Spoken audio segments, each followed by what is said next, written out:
Welcome to Pax Britannica. Episode 5. The Great Earl's Rebellion.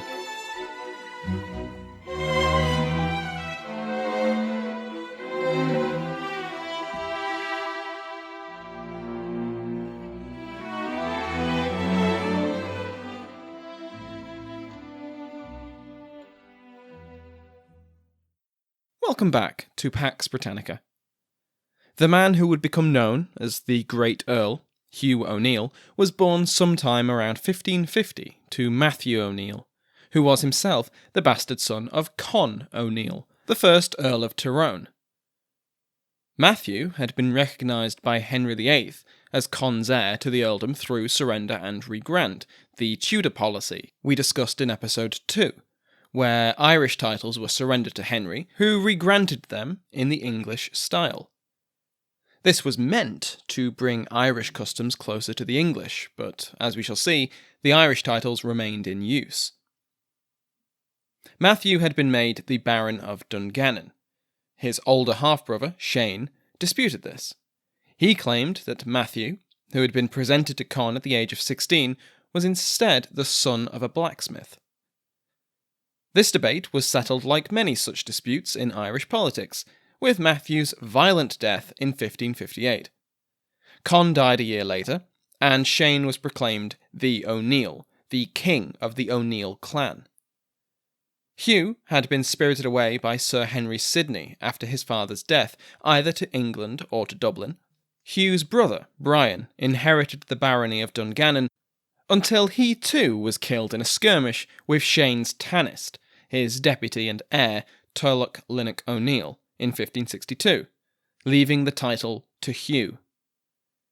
While Hugh was fostered by a new English family, the Hovendons, Shane consolidated his power. Despite meeting with Elizabeth in person and receiving confirmation of his title as the O'Neill, Shane never received the earldom of Tyrone. For the rest of his life, Shane fought wars against his rivals, the Scottish MacDonalds of Antrim and the Irish O'Donnells of Tyrconnell, as well as the English. In 1567, Shane met his death at the hands of the MacDonalds, and the title of the O'Neill passed to his Tanist, Turlough. Hugh, meanwhile, received the backing of Dublin, who supported his claim that Matthew was the son of Con, and after Shane's death in 1567 he returned at the head of a royal army to assert his claims. Hugh and Turlough remained rivals throughout the next 2 decades. Hugh proved relatively loyal to the English, fighting in the Second Desmond Rebellion and against the Ulster Scots. He visited court multiple times, in 1567, 1587, and in 1590, each time impressing the Queen and building alliances with leading officials in both London and Dublin. In 1585, he was finally made the Earl of Tyrone, which was confirmed after his visit to court in 1587. Turlough remained the O'Neill until 1593, when poor health and political outmanoeuvring by Hugh forced his hand. He made Hugh, whose brother he had killed, and the man who had been his chief enemy for 2.5 decades, his Tanist, his heir. Effectively, this made Hugh the de facto ruler of Ulster. Now, don't mistake this for a reconciliation. Turlough would meet his end after Hugh captured his final stronghold and burnt it to the ground, driving him out. He would die in September of 1595, after having been the O'Neill for 28 years. As his Tanist, Hugh O'Neill, 2nd Earl of Tyrone, became the O'Neill. From here on, when I refer to the O'Neill, Tyrone, or Hugh, I am referring to a single person. Naturally, the political ground had now shifted. The English had been steadily building their authority within Ulster for years, and had directly struck at Hugh's affinity multiple times as he became more of a liability than an asset. Having had extensive experience among the English, he was well aware of the political currents that favoured plantation, and knew that Ulster was being eyed as the next project. The establishment of the provincial presidency in Ulster, headed by an English colonist, Henry Bagenal, confirmed his fears. Even had the new position not been held by an avowed supporter and beneficiary of plantation, such a position was itself a threat to his authority. O'Neill and Bagenal did not get on a personal level. Tyrone eloped with Bagenal's sister Mabel in 1591, after the president had denied O'Neill's proposal of marriage. Mabel died 2 years later, in 1593, the year when Tyrone reached the height of his power, Turlough having made him his deputy and heir. The O'Neill had been a useful asset in dividing and reducing the Ulster Gaels. In the eyes of Dublin officials, including the Lord Deputy and Bagenal, he was now the single greatest threat to English rule in Ireland. Despite their suspicions, O'Neill proclaimed his loyalty to the crown. At the outbreak of a rebellion in April 1593, which would later grow to become the 9 Years' War, he initially assisted the English in relieving a siege in May 1593, aiding his brother-in-law Bagenal, who I'm sure was just thrilled, and helped rescue a besieged English force from certain death. The O'Neill then returned to Dungannon, apparently due to his dislike of the English leadership and displeased that he was not valued. Now I should say that from here on we're going to be dealing with a lot of names, so I've put some visual aids on the Facebook page and Twitter. Negotiations failed to return O'Neill to the fold. Hugh O'Donnell, O'Neill's son-in-law and brother-in-law, joined the rebellion in June 1594, and O'Neill's own brother, Cormac, participated in a raid on an English column of soldiers, the wonderfully named Battle of the Ford of the Biscuits, in August. O'Neill surprised English officials when he arrived in Dublin and promised to restore order in Ulster along with many other generous concessions, provided his authority in his territory was not infringed and his land was not shired along English lines. Sir William Russell, the Lord Deputy, seems to have agreed to these terms and allowed O'Neill to leave. Elizabeth later reprimanded him for his naivete. O'Neill would never follow up on these promises.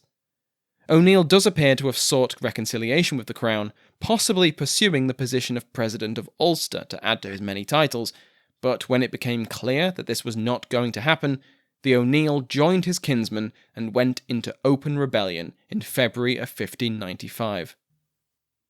The English had been right to fear the power of the O'Neill. He had not been idle over the previous years. Politically, he had re-established his authority over the traditional vassals of the O'Neill, and since 1591 had been exchanging correspondence with Felipe II, King of Spain, the most powerful man in Europe, and the intractable foe of England since the outbreak of the Anglo-Spanish War in 1585. In 1595, O'Neill had offered him the crown of Ireland in return for military support, pledging to be his vassal. The O'Neill was not reliant solely on foreign assistance, though. He had built up his military force far beyond what the English expected of an old Irish lord, both in terms of numbers and in equipment. In 1595, the O'Neill could muster between 6,000 and 8,000 men, and they were armed and trained in the modern style. Muskets replaced bows and slings, pikes instead of gallo-glass axes, and cavalry that was better horsed and better trained than their English counterparts. As the conflict raged on, deserters from the English army bolstered the rebels' ranks. The English had hardly ingratiated themselves to the Irish. The Tyrone army had benefited from the services of 6 English captains before the rebellion, who had drilled O'Neill's army in the newest tactics. His diplomatic overtures had borne fruit, too. Spanish officers, veterans of the Continental Wars, served the O'Neill in battle against the English. Mercenaries from Gaelic Scotland had been recruited in large numbers and brought across the Irish Sea as tensions rose. Less exciting, perhaps, but no less vital, was the logistical achievements of the Irish army. The English expected that the O'Neill would not be able to feed his forces, but while holed up in Ulster, the rebels were able to supply themselves quite happily. Clearly, Tyrone had made good use of the English goodwill of the previous years. His cavalry and much of his infantry had been trained and supplied by the English during the drawn-out power games with Turlough, when he was seen as an ally rather than an enemy. He had time to seek international support from Catholic Europe.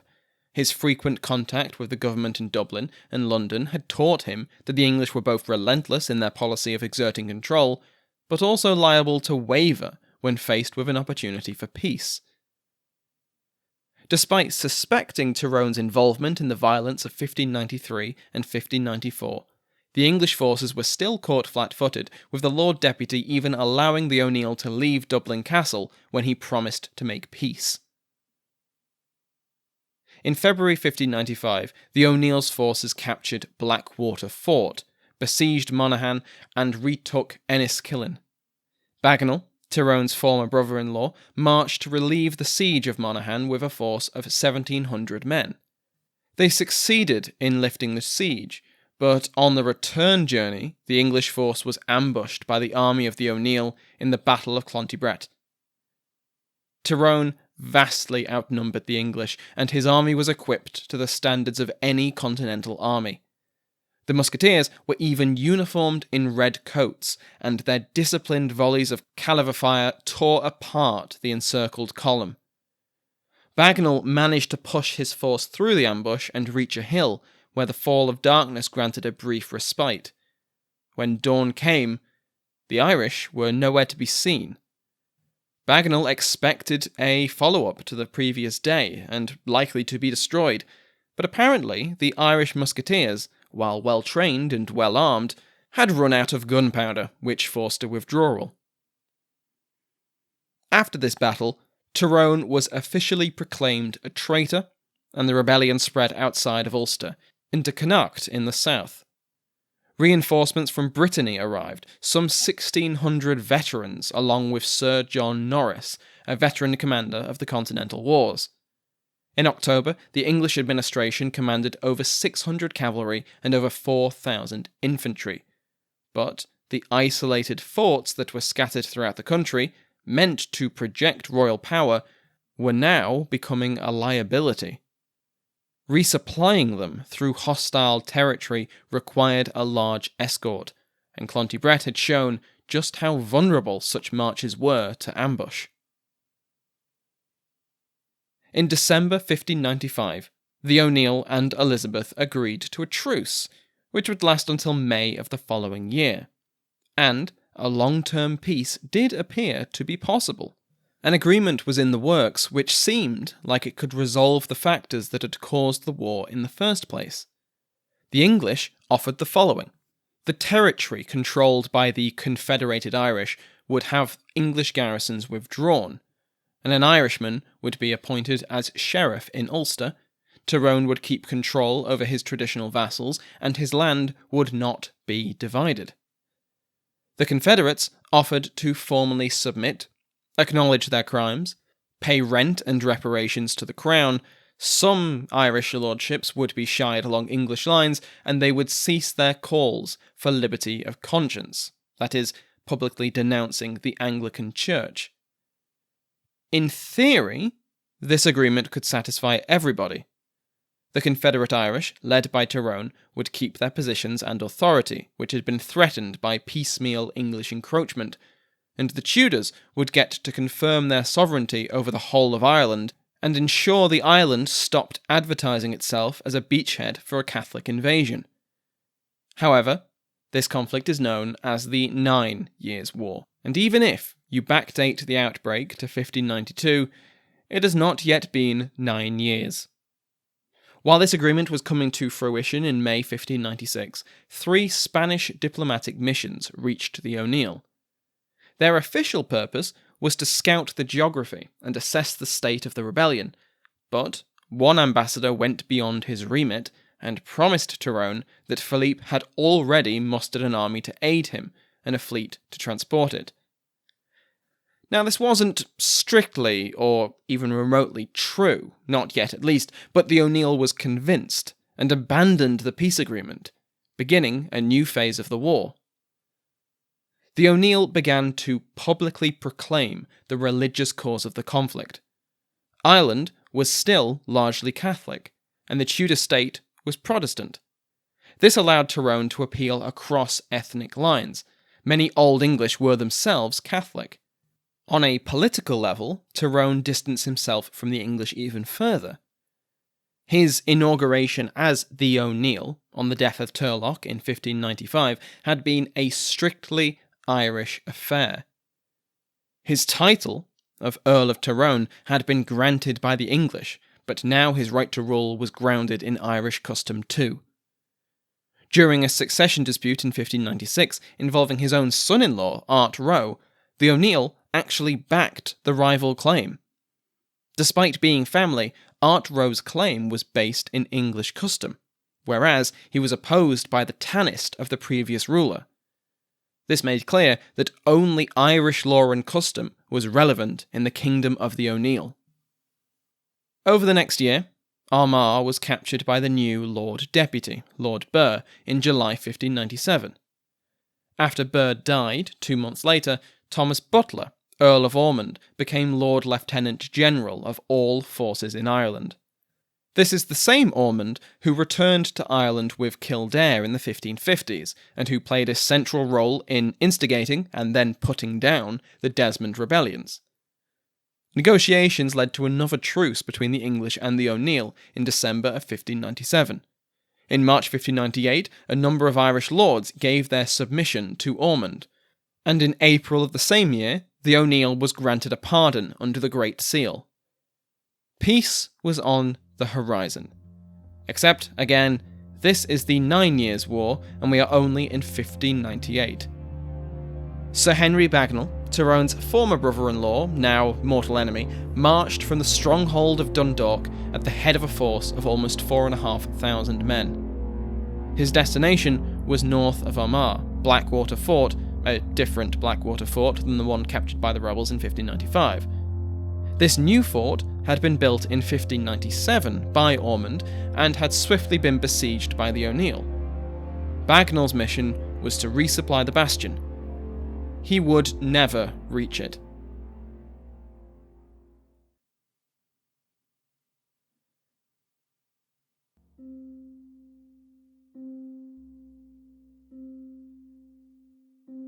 The Confederate Irish had ample warning of the advance, and had prepared for an ambush much like they had done at Clontibret, although it appears that their numbers advantage was not so high this time, and by now the English were well aware of their capabilities.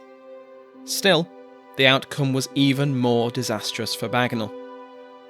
The English force fought their way through the harrying attacks of the Irish, much like at Clontibret, but took large numbers of casualties. At one point, a gunpowder store exploded, and confusion reigned when half the army attempted to retreat to Armagh, while the other stayed in its position. The cavalry struck, cutting down any soldiers at the river ford, and the retreating army was harried until the Irish fell back in the face of close-range artillery fire and a lack of ammunition. Again, the English survivors could thank the low supplies of gunpowder for their escape. Of the men Bagnall had led out of Dundalk, only about 2,000 made it back to Armagh, where they were besieged and forced to withdraw. Sir Henry Bagnall, the O'Neill's rival for almost a decade, had been killed in the battle, reportedly shot in the head. The Battle of the Yellow Ford escalated the conflict. The rebels found themselves joined by thousands of new recruits. Particularly in Munster, where English colonisation had been both heavy-handed and sparsely concentrated, almost 10,000 Irish rose up against the interlopers. As I touched on in episode 2, the spread-out nature of the colonies meant that there could be little coordination for defence, and many colonists were killed and many more driven out by the sudden uprising. Likewise, the defeat forced the English to invest even more resources into the conflict, and in 1599, Robert Devereux, the second Earl of Essex, arrived to take the position of Lord Deputy, backed by almost 20,000 more soldiers. Despite Essex's arrival, the English continued to struggle against the rebels. The Earl's strategy to pacify the south before moving north was hampered by inefficient supply and a lack of transport ships. Many of his troops died from disease or raids, and Essex was perpetually distracted by factionalism at London's court.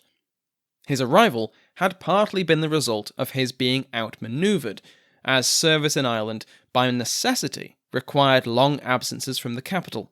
Essex did not want this job, and it showed. Another truce was signed between the O'Neill and the English in August, but it was a controversial one, and Essex, fearing that his enemies would use it against him, returned to London in September without permission from the Queen. He was later executed for treason after a failed coup. In the interim between Essex's departure and the arrival of his replacement, the O'Neills sent Elizabeth humiliating terms of peace in 1599, which allowed for English overlordship of Ireland, but with wide-ranging concessions in politics and religion. Naturally, the terms were rejected out of hand. Essex, now prevented from taking back his position by the lack of a head, was replaced by Charles Blount, the first Earl of Devonshire, more commonly referred to as Lord Mountjoy. Mountjoy arrived in January 1600, and in May led an English force that broke through the O'Neill's lines and into Ulster proper. Here, he laid waste to the lands of the O'Neill and his vassals and allies, with the intention to fracture the Union of Irish Lords. The English began a brutal scorched earth policy in Ulster, burning crops and attacking peasants to induce a famine and end resistance. Mountjoy's lieutenants in this campaign were Sir Samuel Bagenal and Sir Arthur Chichester, who both devastated their assigned regions with zeal. The English forces built fortifications as they went, further amplifying the pressure. It worked. By the beginning of 1601, a series of Irish lords made their submissions to Mountjoy, and by June, even Art Roe, Tyrone's son-in-law, and now also his brother-in-law, attempted to surrender to the English. His surrender, however, was rebuffed. If he did not act against the O'Neill, he could not be trusted to remain loyal. The late Harold O'Sullivan writes that, quote, "It is clear that Art Roe's anxiety to surrender arose from his fear of such devastation spreading into his own territories." End quote. In June, he again attempted to surrender, as the English made a wasteland of his estates, and on the 3rd of July, Art Roe successfully surrendered to Lord Mountjoy and was pardoned. Mountjoy was magnanimous. He entertained the surrendered lords in Dublin Castle, assuring them that, quote, "as he had been a scourge to them in rebellion, so now he would be a mediator for them to her Majesty in their state of subjects, they standing firm and constant in their obedience." End quote. In other words, while they were the Queen's enemies, he had been ruthless in their destruction, but provided they stayed loyal, they would face no further punishment. This policy of carrot and stick continued to succeed, and the O'Neill hemorrhaged supporters throughout the rest of 1601 and 1602. In the south, the Lord President of Munster, George Carew, had largely suppressed the rebellion there by mid-1601. Even the long-awaited support from the Spanish was not enough to turn the tide. 3,500 men arrived in the town of Kinsale, only to be immediately besieged by Mountjoy. The O'Neill marched to trap the English against the walls of the town, pillaging the countryside that belonged to his former allies as he went. In January of 1602, the Battle of Kinsale was fought, and the Irish were defeated. The Spanish arrivals promptly surrendered and were allowed to return home, while Tyrone retreated north with what remained of his allies, abandoning their strongholds in the south to the pursuing English forces commanded by Mountjoy and Carew. The capacity for Irish resistance was now much reduced. Instead of pitched battles, the armies of the Confederates relied on hit-and-run tactics and skirmishes, since they could no longer match the English on the field. The O'Neill would later abandon his capital of Dungannon. Putting it to the torch as he left, Mountjoy destroyed the inauguration stone that had proclaimed the O'Neill for generations. Tyrone's greatest remaining ally, Rory O'Donnell, capitulated by the end of the year, while the O'Neill would hold out until March of 1603. Tyrone surrendered at Mellifont Abbey in March of 1603. Tyrone begged Elizabeth for forgiveness, on his knees in front of her representative, Lord Mountjoy. This was highly embarrassing for Tyrone. Begging for forgiveness wasn't the embarrassing part per se. It was certainly humbling, but it was expected. However, Elizabeth had been dead a week, and Tyrone had not been informed. He had publicly surrendered to a corpse. Later testimony records that, quote, "The Earl could not contain himself from shedding of tears, in such quantity as it could not well be concealed." End quote. While some Irish nobles continued to fight, the chief belligerents had come to terms, and the conflict would be over within the year. The 9 Years' War was over. It had cost the English crown several fortunes in treasure and thousands of soldiers, far more than Elizabeth ever spent in the fight against the Spanish in Europe. The O'Neill had made England bleed, but Ireland was little better. Vast swathes of country were ash and ruin, either by English hands or Irish. Large parts of the country, Ulster in particular, were under brutal martial law and would be for years. The Desmond plantations were in ruins, with thousands of English colonists and Irish tenants killed either in the initial uprising or in its suppression.